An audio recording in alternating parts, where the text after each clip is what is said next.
Bapak Ibu yang dikasihi oleh Tuhan, pada malam hari ini kita akan memulai ibadah keluarga kita bersama-sama. Mari kita akan memulai ibadah pada malam hari ini. Namun sebelumnya, mari bersama-sama kita akan mendengarkan satu pujian.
Bapak Ibu yang dikasihi oleh Tuhan, mari bersama-sama kita akan berdoa pembukaan. Mari kita menyatukan hati, kita berdoa.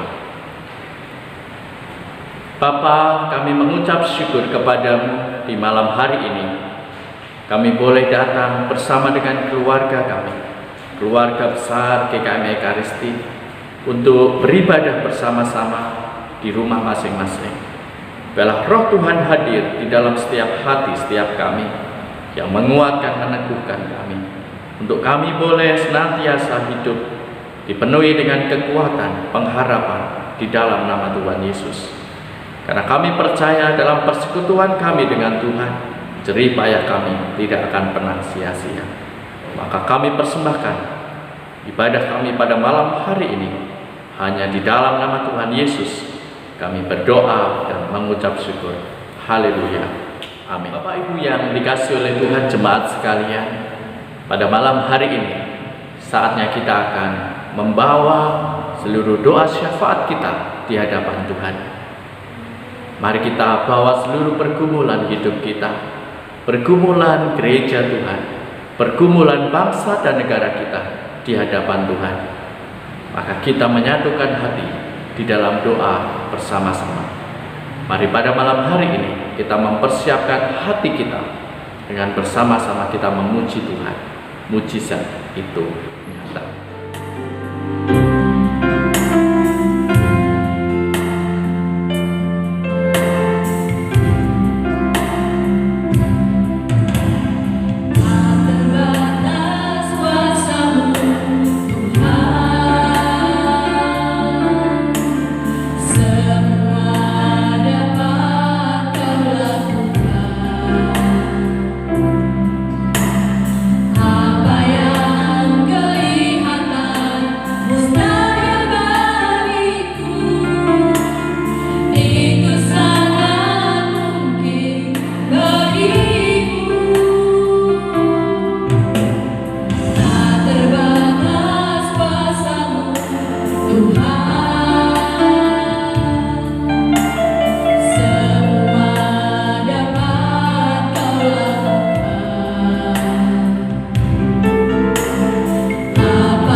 yang dikasihi oleh Tuhan, mari kita datang di dalam doa.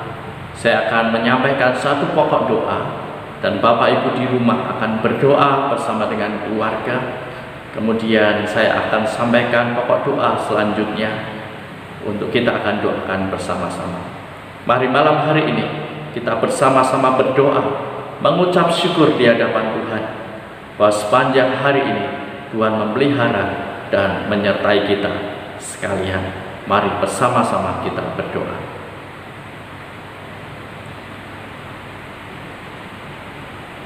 Bapa, kami bersyukur kepadamu sepanjang hari ini Tuhan memelihara hidup kami. Dengan kasih setiamu Kau menyertai kehidupan kami. Kami bersyukur kepadamu ya Allah untuk campur tangan Tuhan di sepanjang perjalanan kehidupan kami hari ini. Segala anugerah dan berkat-Mu, pimpinan dan penyertaan Tuhan menyertai kami sekalian. Kami mengucap syukur. Mari bersama-sama Bapak Ibu kita akan berdoa bagi bangsa dan negara kita. Biarlah Presiden, Wakil Presiden bersama dengan para menteri dan seluruh aparatur negara boleh menyelesaikan dengan penuh hikmat segala yang terjadi di bangsa dan negara kita, secara khusus penanganan virus corona yang merebak di Indonesia. Mari bersama-sama kita berdoa, memberkati pemimpin bangsa kita. Bersama-sama kita akan berdoa.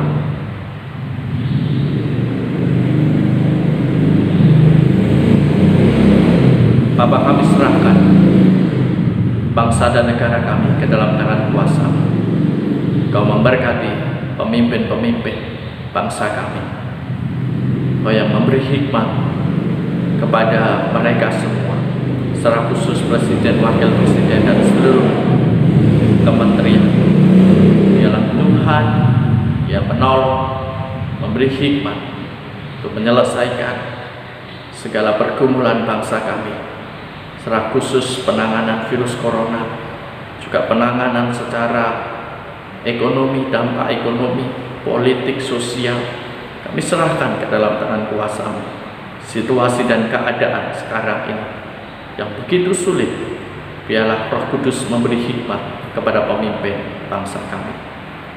Tuhan memberkati kami sekalian.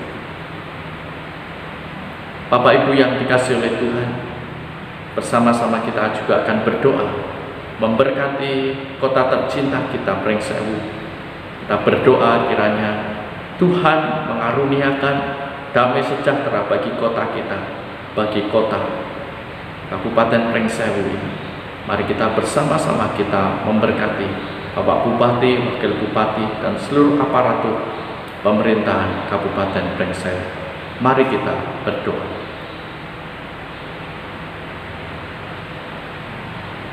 Bapak, kami memberkati Kabupaten Pringsewu, Bapak Bupati, Bapak Sujadi, dan Wakil Bupati Bapak Fauzi.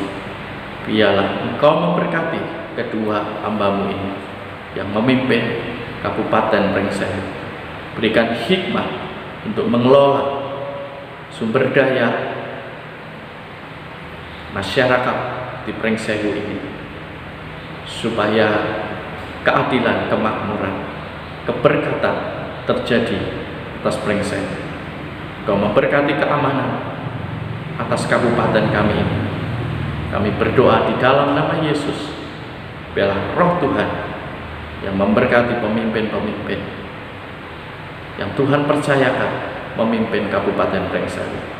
Anugerah kasih karunia Tuhan memberkatinya. Malam hari ini bersama-sama mari kita berdoa untuk gereja Tuhan GKM Ekaristi. Kita berdoa untuk jemaat-jemaat, biarlah terus bertumbuh dalam iman dalam situasi yang sulit seperti sekarang ini.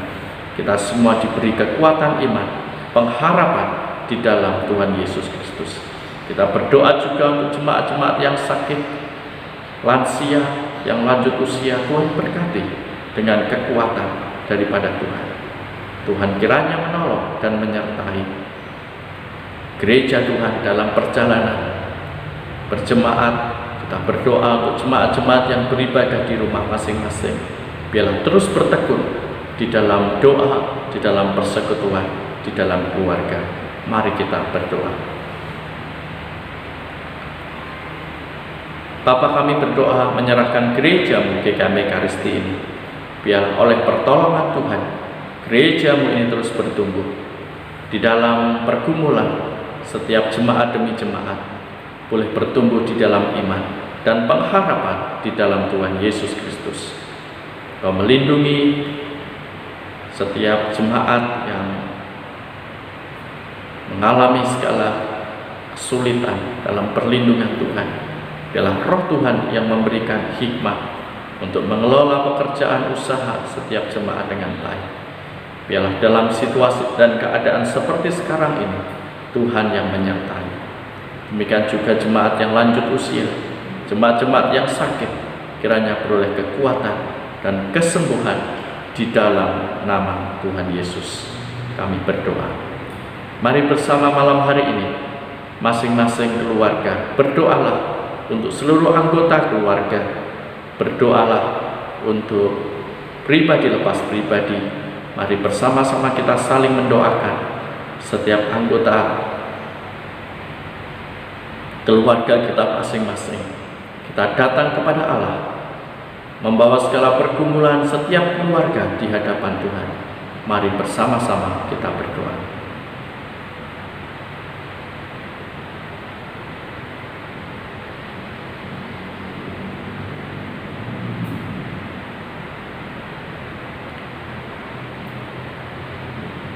Bapa, kami mengucap syukur kepadamu. Engkau Allah yang mendengar segala seluruh doa dan permohonan kami.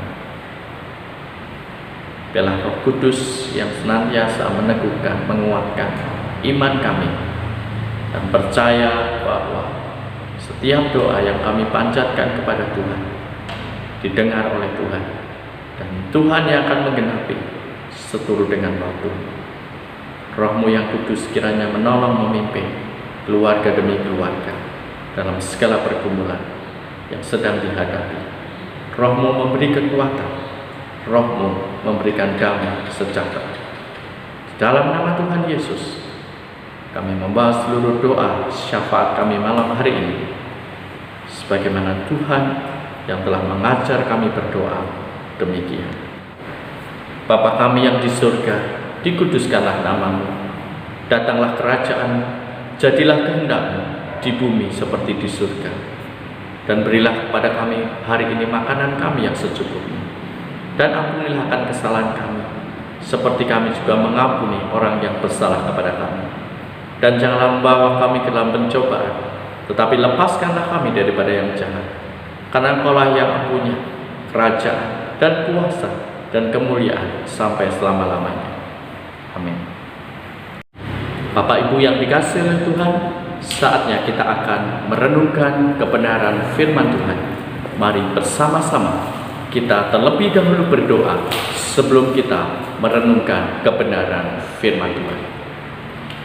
Bapa, di dalam nama Tuhan Yesus, kiranya Roh Kudus menolong kami sekalian ketika kami akan merenungkan kebenaran firman-Mu. Biarlah kami semua diberi kekuatan, hikmat, sehingga kami mengerti kebenaran firman Tuhan dan melakukannya di dalam hidup kami. Roh-Mu yang kudus kiranya menerangi hati kami untuk kami menerima setiap kebenaran firman. Di dalam nama Yesus kami berdoa. Haleluya. Amin. Bapak Ibu yang dikasihi oleh Tuhan, pada malam hari ini bersama-sama kita akan merenungkan kebenaran firman Tuhan dengan tema 3 perkataan Tuhan Yesus di atas kayu salib menurut Injil Yohanes pasal 19 ayat yang ke-25 sampai dengan ayat yang ke-37. Saya akan membacakan firman Tuhan pada malam hari ini. Yohanes 19 ayat 25 sampai dengan 37. Dan dekat salib Yesus berdiri ibunya dan saudara ibunya, Maria istri Klopas dan Maria Magdalena. Ketika Yesus melihat ibunya dan murid yang dikasihinya di sampingnya, berkatalah ia kepada ibunya, "Ibu, inilah anakmu." Kemudian katanya kepada murid-muridnya, "Inilah ibumu." Dan sejak saat itu murid itu menerima dia di dalam rumahnya. Sesudah itu, karena Yesus tahu bahwa segala sesuatu telah selesai, berkatalah ia, supaya genaplah yang ada tertulis dalam kitab suci, "Aku haus." Di situ ada suatu bekas penuh anggur asam. Maka mereka mencucukkan bunga karang yang telah dicelupkan dalam anggur asam pada sebatang hisop, lalu mengunjukkannya ke mulut Yesus. Sesudah Yesus meminum anggur asam itu, berkatalah ia, "Sudah selesai." Lalu ia menundukkan kepalanya dan menyerahkan nyawanya. Karena hari itu hari persiapan, dan supaya pada hari Sabat mayat-mayat itu tidak tinggal bergantung pada kayu salib, sebab Sabat itu adalah hari yang besar, maka datanglah orang-orang Yahudi kepada Pilatus dan meminta kepadanya supaya kaki orang-orang itu dipatahkan dan mayatnya diturunkan. Maka datanglah prajurit-prajurit lalu mematahkan kaki orang yang pertama dan kaki orang yang lain yang disalibkan bersama-sama dengan Yesus. Tetapi ketika mereka sampai kepada Yesus dan melihat bahwa ia telah mati, mereka tidak mematahkan kakinya. Tetapi seorang dari antara prajurit itu menikam lambungnya dengan tombak, dan segera mengalir keluar darah dan air. Dan orang yang melihat hal itu sendiri, yang memberikan kesaksian ini, dan kesaksiannya benar, dan ia tahu bahwa ia mengatakan kebenaran, supaya kamu juga percaya. Sebab hal itu terjadi supaya genaplah yang tertulis dalam kitab suci, tidak ada tulangnya yang akan dipatahkan. Dan ada pula nats yang mengatakan, mereka akan memandang kepada dia yang telah mereka tikam. Amin. Bapak Ibu yang dikasihi oleh Tuhan, jemaat sekalian, salib adalah tanda yang paling terkenal di seluruh dunia. Bukan hanya di rumah-rumah, tetapi juga perhiasan-perhiasan di mana-mana. Tetapi salib bukan hanya tanda yang paling dikenal, tapi juga tanda yang paling penting di dalam gereja. Dalam desain gedung gereja, salib diletakkan pada tempat yang paling tinggi. Tetapi Bapak Ibu yang dikasihi oleh Tuhan, tidak demikianlah pada zaman permulaan. Pada abad permulaan, salib adalah tanda kehinaan, kebodohan, dan kejahatan. Ada seorang tokoh bernama Cicero, salah seorang negarawan dan filsuf Roma tahun 43 BC, mengatakan bahwa salib adalah hukuman yang paling kejam dan mengerikan, karena orang yang disalib menderita sakit berhari-hari di atas kayu salib. Cicero mengatakan bahwa mengikat seorang warga Roma adalah suatu kekejian, menyesahnya adalah suatu kekejian. Tetapi menyalibkan dia, tidak ada kata yang menggambarkan perbuatan ini. Biarlah kata salib itu dibuang dari pikiran, mata, telinga dari warga negara Roma. Salib pada abad permulaan adalah tanda kehinaan, tanda kekejian yang begitu biadab, sehingga warga negara Roma tidak mungkin disalibkan. Bahkan pikiran tentang salib dijauhkan daripada orang Roma. Bapak Ibu yang dikasihi oleh Tuhan, mengapa sesuatu yang begitu hina dan mungkin menjijikkan itu sekarang menjadi begitu agung dan mulia? Jawabnya adalah karena Kristus pernah mati di atas kayu salib.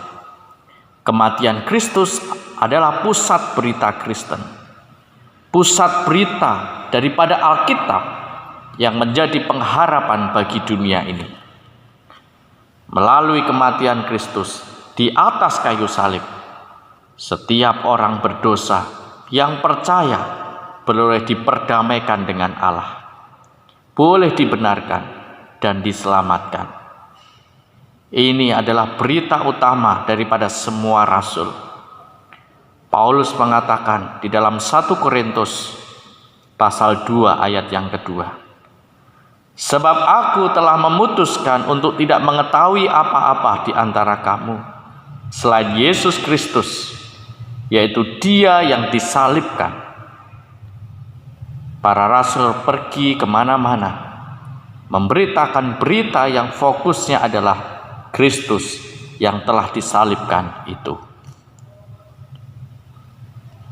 Malam hari ini kita akan merenungkan kemuliaan salib Kristus, the glory of the cross of Christ, khususnya mengenai perkataan Yesus di atas kayu salib, seperti yang dicatat oleh Injil Yohanes. Dalam menggambarkan Kristus ditangkap, diadili, dianiaya, dan akhirnya disalibkan, Yohanes secara paradok terus menyatakan bahwa Kristus adalah Tuhan yang berdaulat dalam segala situasi. Ketika Kristus ditangkap, Yesus mengatakan di dalam Yohanes 18 ayat 4-8, "Siapakah yang kamu cari?" Dan jawab mereka, "Yesus dari Nazaret." Ketika Yesus mengatakan, "Akulah Dia," maka dengan kalimat itu mereka mundur ke belakang dan mereka jatuh. Betul, Dia diadili oleh Hanas dan Kayafas dan akhirnya diserahkan untuk disalibkan oleh Pilatus. Tetapi Pilatus berkata kepada Yesus dalam Yohanes 19 ayat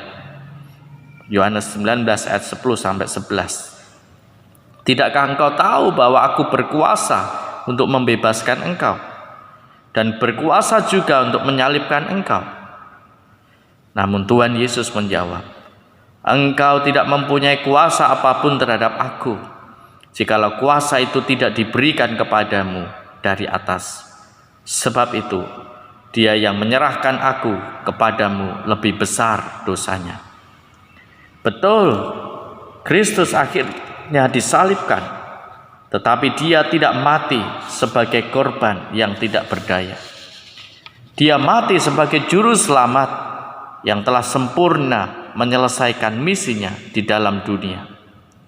Kristus datang untuk memuliakan Bapa dengan jalan menyelesaikan pekerjaan yang Bapa berikan kepadanya.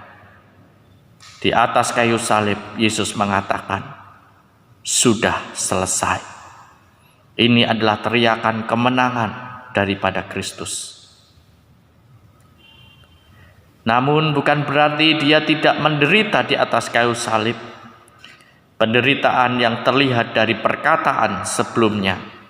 Dia mengatakan, "Aku haus."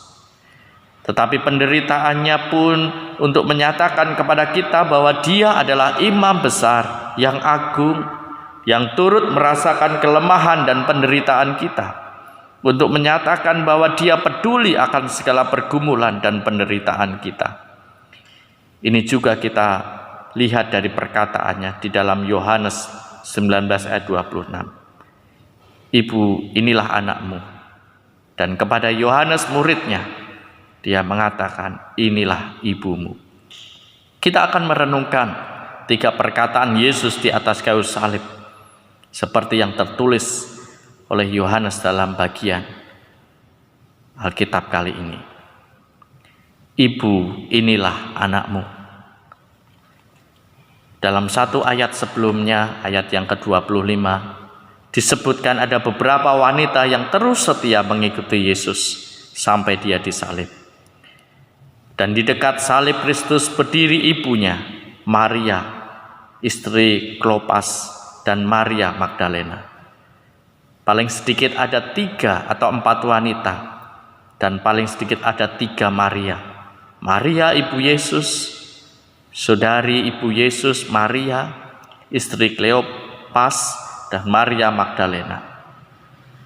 Saudari ibu Yesus mungkin bernama Maria juga, karena Maria adalah nama yang umum pada waktu itu seperti juga pada saat ini.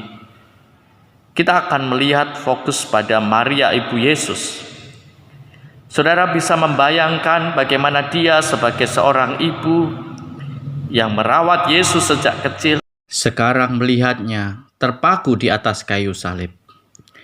Sangat sulit menyelami betapa hancurnya Maria melihat anaknya menderita. Anak yang dilahirkan dan dikasihinya itu sekarang menderita sengsara di atas kayu salib. Kening yang sering dicium pada waktu kecil sekarang mengalirkan darah karena mahkota duri yang ditancapkan di kepalanya. Tetapi inilah penggenapan nubuat Simeon. Ketika Yesus masih kecil, Simeon berkata kepada Maria dalam Lukas 2 ayat 35, "Dan suatu pedang akan menembus jiwamu sendiri." Di dalam konteks seperti inilah kemudian Yesus berkata, "Ibu, inilah anakmu." Dan kepada murid yang dikasihinya itu, "Inilah ibumu."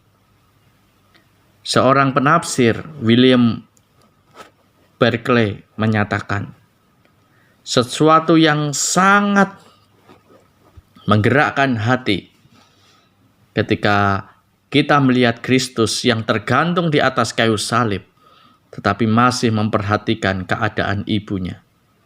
Di dalam penderitaan dan kesakitan yang begitu besar, di mana keselamatan dunia bergantung padanya, Kristus tetap mengingat ibunya.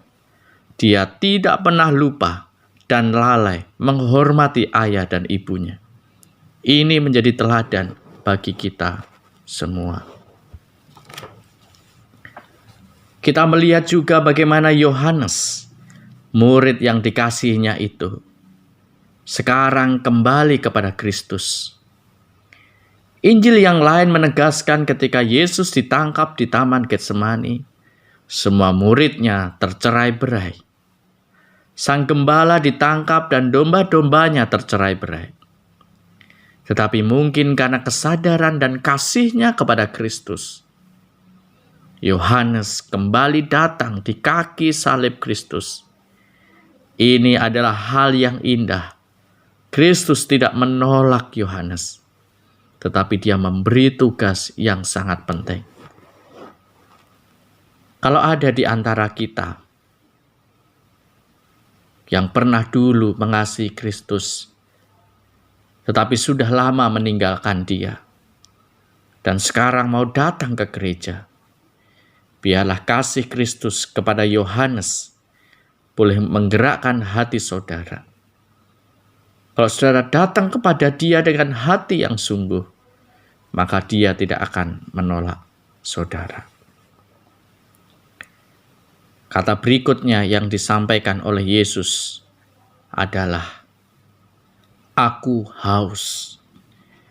Di dalam Yohanes 19 ayat 28 dikatakan, sesudah itu, karena Yesus tahu bahwa segala sesuatu telah selesai, berkatalah ia, supaya genaplah yang ada tertulis dalam kitab suci, "Aku haus." Kali lagi Yohanes mencatat, Yesus berdaulat penuh dalam keadaan yang paling lemah. Yesus tahu bahwa segala sesuatu telah selesai, dan tidak ada seorang pun yang merebut nyawanya. Tetapi dia sendiri yang menyerahkannya kepada Bapa. Namun demikian, tidak berarti Kristus tidak mengalami penderitaan dan kesengsaraan. Perkataan "aku haus" adalah ekspresi penderitaan yang dalam.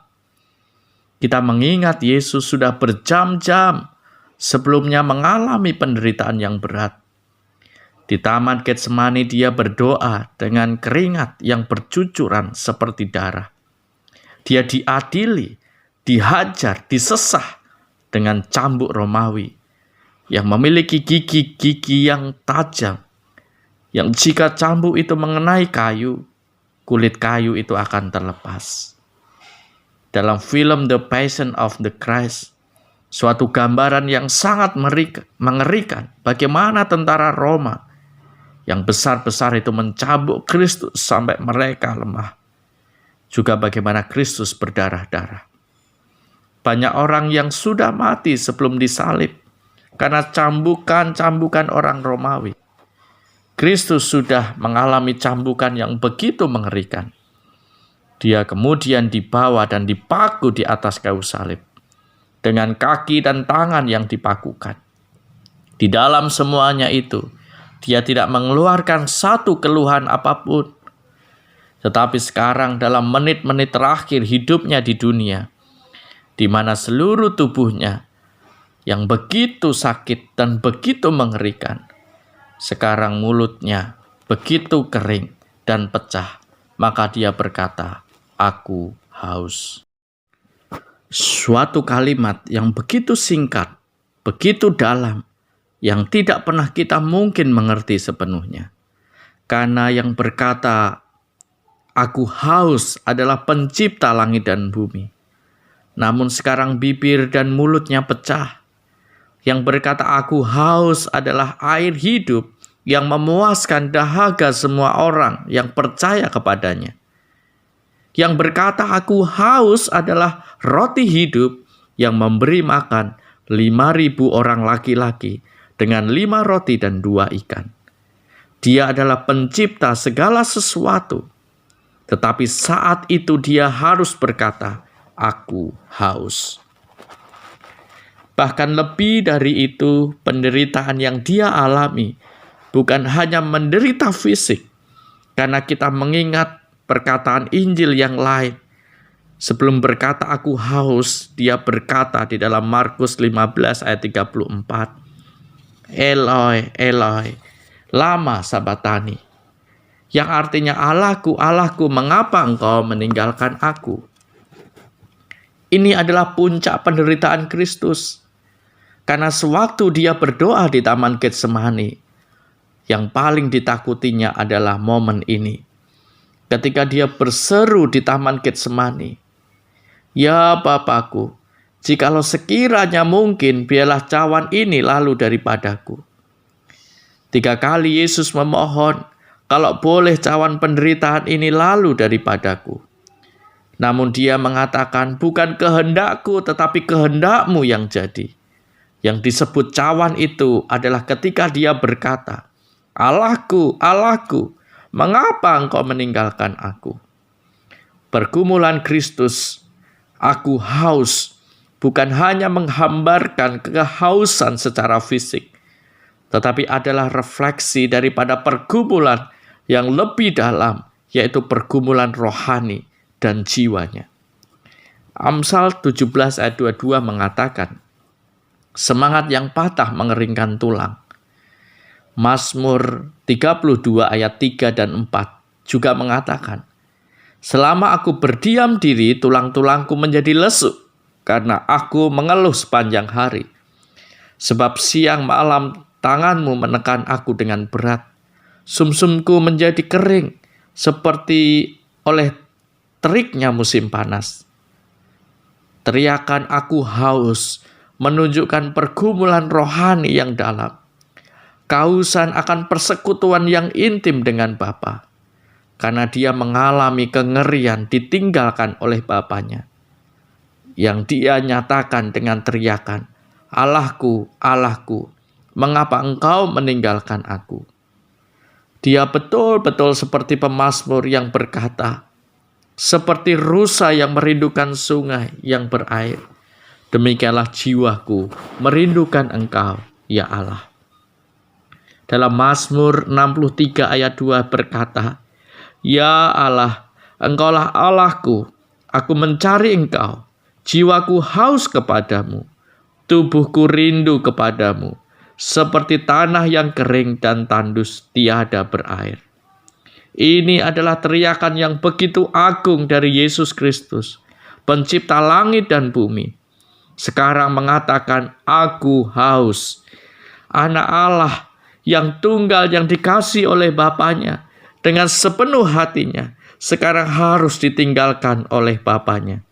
Ini adalah anugerah Tuhan yang besar bagi kita, karena Kristus ditinggalkan oleh Bapanya, supaya kita yang percaya kepadanya tidak ditinggalkan selama-lamanya. Kristus mengalami kehausan, supaya kita yang percaya kepadanya tidak mengalami kehausan lagi untuk selama-lamanya. Tetapi begitu tiap orang yang menolak percaya kepadanya, maka teriakan kehausan itu akan menjadi teriakan untuk selama-lamanya. Dalam cerita orang kaya dan Lazarus dalam Lukas 16 ayat 19-31. Keduanya mati dan kemudian Lazarus ada dalam pangkuan Abraham. Sedangkan orang kaya itu ada di api neraka yang sangat mengerikan. Orang kaya itu berkata, "Suruhlah Lazarus mencelupkan jarinya ke air, karena lidahku, mulutku begitu kering." Tetapi tidak ada permintaan yang dikabulkan di neraka. Orang-orang yang tidak percaya akan selamanya berteriak, "Aku haus," dan tidak pernah mengalami kehausan itu dipuaskan. Teriakan Kristus di atas kayu salib juga merupakan jawaban atas penderitaan kita hari ini. Kita akan mendapatkan kekuatan dan penghiburan karena mengerti Kristus yang telah menanggung penderitaan manusia yang berdosa. Di antara kita pasti ada orang-orang yang sedang bergumul dalam kesulitan, dalam penderitaan yang mungkin tidak mudah untuk di-sharingkan kepada orang lain. Mungkin saudara akan bertanya, mengapa aku mengalami hal seperti ini? Mengapa Tuhan mengizinkan aku mengalami penderitaan seperti ini? Apakah Tuhan peduli terhadap aku? Ketika kita merenungkan bagian ini, biarlah kita mengerti bahwa juru selamat kita adalah imam besar yang turut merasakan kelemahan dan segala kesulitan kita. Sama seperti kita, dia dicobai dengan segala cara, tetapi dia tidak berdosa. Inilah kasih Tuhan yang begitu besar kepada kita. Bagaimana pencipta langit dan bumi, Tuhan yang berkuasa itu sekarang harus menderita di atas kayu salib. Aku haus. Bapak Ibu yang dikasihi oleh Tuhan, kalimat yang ketiga yang diucapkan oleh Yesus adalah sudah selesai. Yohanes 19 ayat yang ke-30. Sesudah ia meminum anggur asam itu, berkatalah ia, sudah selesai. Lalu ia menundukkan kepalanya dan menyerahkan nyawanya. Ayat ini secara paradok menyatakan sangat jelas akan kemenangan Kristus. Tidak ada orang mati yang digambarkan seperti Kristus di sini. Bagaimana kematian Kristus dinyatakan dengan jelas bahwa dia telah menyelesaikan tugas yang Bapa berikan kepadanya. Ini bukanlah teriakan korban yang tidak berdaya. Bukanlah teriakan nafas terakhir dari kelelahan hidup. Ini adalah teriakan kemenangan bahwa rencana Allah yang kekal itu sudah digenapi di dalam hidupnya. Ini adalah teriakan kemenangan bahwa rencana Allah untuk menyelamatkan manusia berdosa sekarang sudah selesai. Ini adalah teriakan kemenangan karena dengan mengutus anaknya yang tunggal, sekarang bahwa misi untuk menyelamatkan manusia itu sudah digenapi. Misi untuk menghancurkan kepala ular tua dan memperdamaikan manusia dengan Allah sekarang sudah selesai. Dengan satu kata yang dalam bahasa Yunani,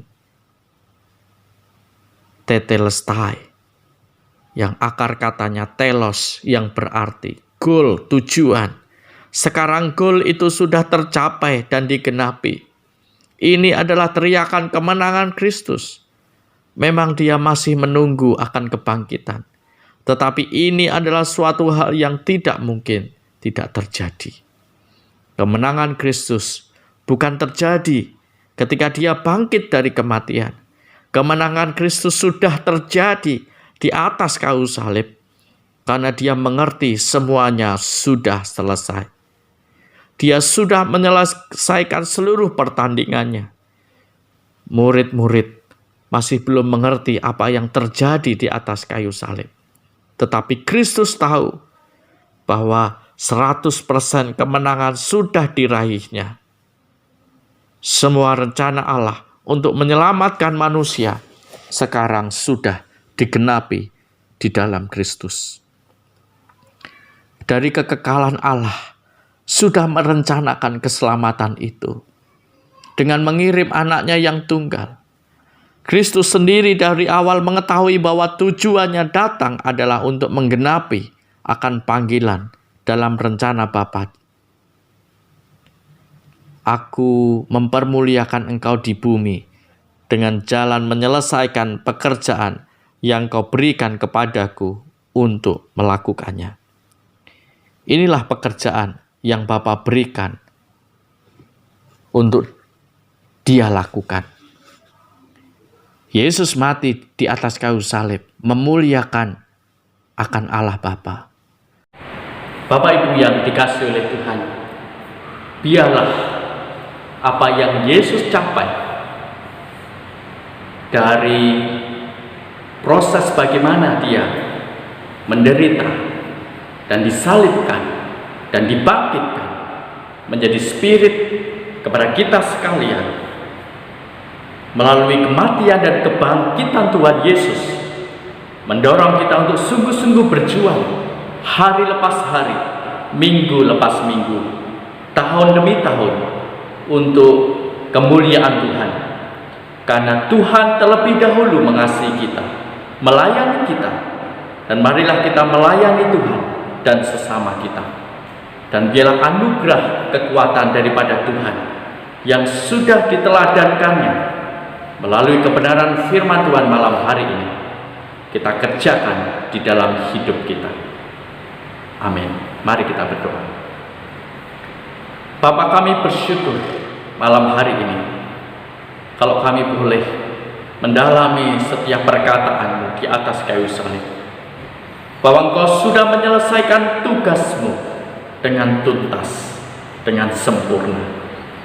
Kematian-Mu di atas kayu salib memberikan kepada kami sekalian jaminan akan kehidupan yang kekal. Bahwa Engkau Allah yang telah turut merasakan penderitaan badani, penderitaan secara fisik maupun secara psikis. Demikian juga Engkau Allah yang memahami apa yang kami alami hari ini, pergumulan, masalah yang kami hadapi. Kami percaya Tuhan Kau ada beserta dengan kami. Biarlah iman kami tetap kokoh, tetap teguh di tengah gelombang pergumulan yang kami hadapi saat ini. Firman-Mu menguatkan kami. Di dalam nama Yesus kami berdoa. Haleluya. Amin. Bapak Ibu yang dikasihi oleh Tuhan, kita akan mengakhiri ibadah keluarga pada malam hari ini. Mari bersama-sama kita datang pada Tuhan, bersama-sama memohon berkat Tuhan turun dalam hidup kita. Mari sekali lagi kita berdoa. Bapa, di dalam nama Tuhan Yesus kami bersyukur malam hari ini boleh bersama-sama beribadah di kediaman kami, di rumah kami masing-masing. Biarlah roh penghiburan selalu menguatkan setiap kami sekalian. Biarlah Roh Kudus yang memberikan kepada kami damai sejahtera yang melampaui segala akal. Engkau memberkati keluarga demi keluarga ya Tuhan, yang dengan setia beribadah kepada Tuhan. Kiranya turunlah berkat-Mu atas setiap keluarga, turunlah berkat Tuhan atas setiap usaha dan pekerjaan setiap jemaat-Mu ya Tuhan. Turunlah anugerah kekuatan dalam mengarungi pergumulan demi pergumulan bersama dengan Tuhan. Malam hari ini kami mengakhiri ibadah kami dengan menerima berkat Tuhan. Kiranya berkat kasih karunia dari Allah Bapa, dalam kuat kuasa Tuhan Yesus Kristus, di dalam penghiburan pertolongan, kekuatan Roh Kudus, menyertai hidup saudara malam hari ini sampai selama-lamanya. Haleluya. Amin. Bapak Ibu yang dikasihi oleh Tuhan, ibadah keluarga secara online baru saja kita akhiri, dan biarlah kasih karunia Tuhan akan menyertai Bapak Ibu dan seluruh jemaat sekalian terus bersemangat dalam pergumulan, dalam gelombang persoalan kehidupan kita, dengan tetap percaya bahwa Tuhan beserta dengan saudara dan saya. Oleh sebab itu mari kita terus bertekun setia untuk beribadah di dalam keluarga kita masing-masing. oleh anugerah Tuhan, kita pasti diberikan kekuatan yang baru. Terpujilah nama Tuhan. Tuhan Yesus memberkati saudara. Amin.